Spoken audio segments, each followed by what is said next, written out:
Lorna Shore has no doubt been successful in making waves in the metal community, garnering praise for musical ability, technical prowess, thematic messaging, and overall, being a great group of people. I mean, she was telling me things like the Hippoglobius fold. I don't even know what that looks like. I don't even know what that is. Hailing originally from Warren County, New Jersey, Lorna Shore provides their listeners with a cacophony of tech death metal, thrash metal, and metalcore elements, the likes which are inspired by bands such as Thy Art Is Murder, Rings of Saturn, Cattle Decapitation, and All Shall Perish.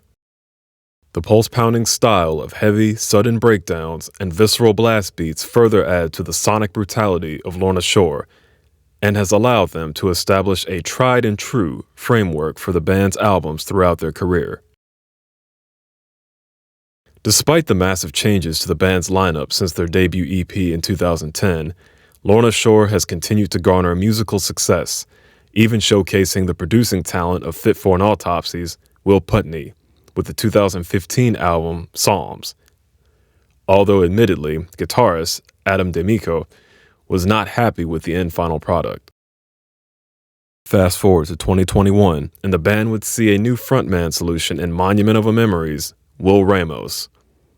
Lorna Shore's To the Hellfire breathed new life into the deathcore genre as Will's incredible vocal range, including pig squeals, vocal fries, and cavernous growls, incited virility among casual and hardcore listeners alike. Coupled with deep, heavy breakdowns, blended with orchestral symphonic elements, it was clear that Lorna Shore was something special, and something to be paying attention to. A quote from Will Ramos, according to Revolver magazine, is, "I have a very different sound than a lot of vocalists.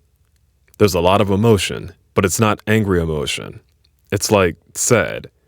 You don't feel that a lot in this genre, and I think that's why a lot of people are going to love our new album." The new album in question is Pain Remains, which was released October 14th, 2022. Despite all that the band has been through within a short amount of time, including being expected to, quote-unquote, fall off due to the lineup changes, the album Pain Remains is a clear and decisive indicator that the band has a voice, a strong message, and the heaviness to compete with or even outshine other bands in the genre that have been around for far longer.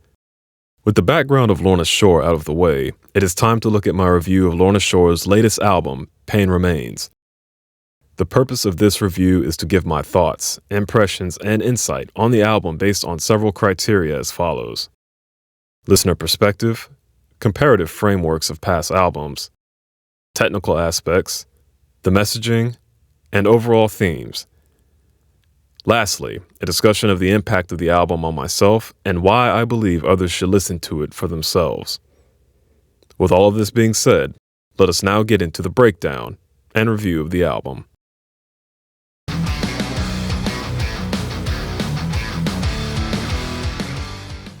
From the perspective of a casual listener, they will be greeted immediately with an alluring and gothic symphony of the likes that can paint a picture of something large and important getting ready to occur. If the listener is not well versed in the language of Lorna Shore's blueprint for musicality, they will unexpectedly be hit with a sudden burst of the visceral death metal style the band has become known for. The symphonic elements set a foundational blueprint on which heaviness and aggression will reign throughout the course of the album. In true Lorna Shore fashion, the sudden arrival of a breakdown, or two, will draw the listener into a world of deep and guttural emotion before they may be ready for it. The formula of sudden and unanticipated breakdowns is a staple of Lorna Shore, and one that keeps the listener eagerly waiting for them to occur. Typically, what bands will do before the arrival of a breakdown is do a musical setup of sorts that sets the stage for the sudden halftime feel, gearing up listeners or audiences for some serious headbanging. Lorna Shore, on the other hand, utilizes very small and very subtle audio cues to sonically clue the listener of the breakdown, but without an accustomed ear to the style of Lorna Shore, the breakdowns can appear suddenly and smack you like a freight train. To caveat on this, Lorna Shore takes the formula of a breakdown even further and will sometimes break down the breakdown into yet another halftime feel, all while being serenaded perfectly by the intense guttural lows of Will's vocals.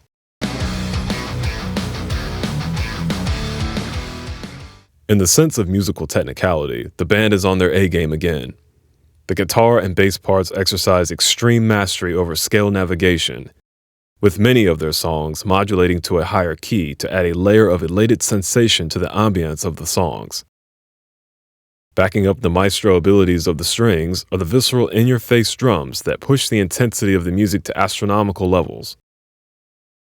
The vocals are no exception to the incredible technicality of the music, as Will exercises his mastery of a myriad of vocal techniques to drive the vehicle of the intense and thought-provoking messaging of the music.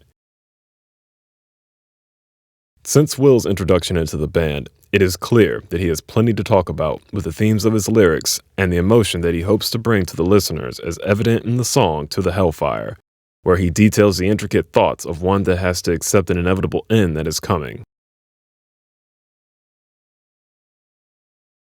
The thematic elements of Pain Remains are no different in regard to the ambiguous and often unknown mysteries surrounding life and death, and the elements in between, with the titular songs capstoning the album in a way that impacts us all.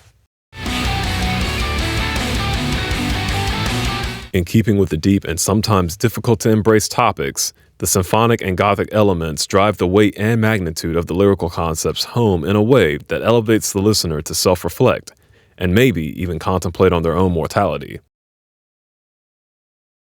That isn't to say that the serious tone of the messaging takes away from the fact the music is still brutal and pummeling enough to make you want to headbang.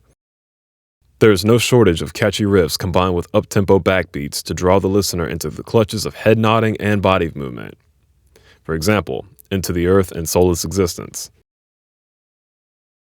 Not to mention, the incredible amount of double bass drumming patterns are enough to please anyone with headphones or a proper subwoofer, further adding to the incredible earth-shaking intensity of the tracks.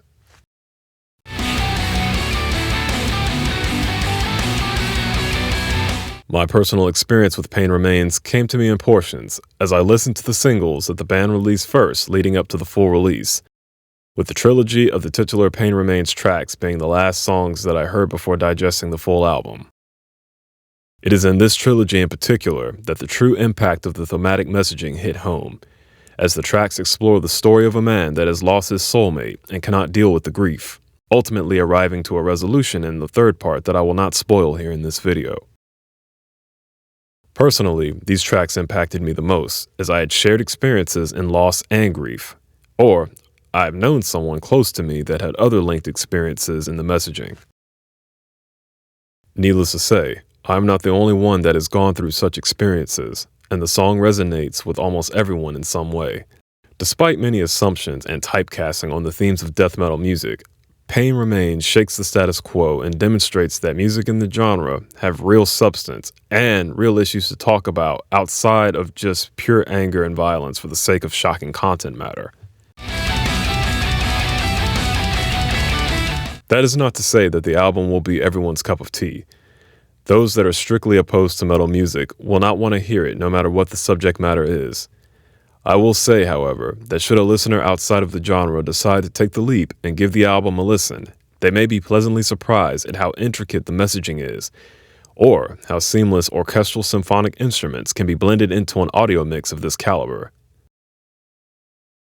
Each track on this album is an experience, and should be treated as such, allowing the listener to open their minds, hearts, and imaginations to the thought-provoking messaging, and allowing themselves to be carried away by the heavy yet gripping tones of the music. Although I do not have a proper rating system, I will suggest this album be listened to at least a few times, in conjunction with reading the lyrics, to fully absorb the intended impact of the messaging. Should a listener really want the full experience, then checking out Lorna Shore's music videos to the tracks they have available will net even more immersion into the ideals the music is projecting. For those that are already fans of Lorna Shore, they will be happy to hear that the band is staying true to a battle-tested framework while still being able to expand on the concepts that align with the goals of symphonic death metal, while showing even more songwriting maturity in all aspects of their music.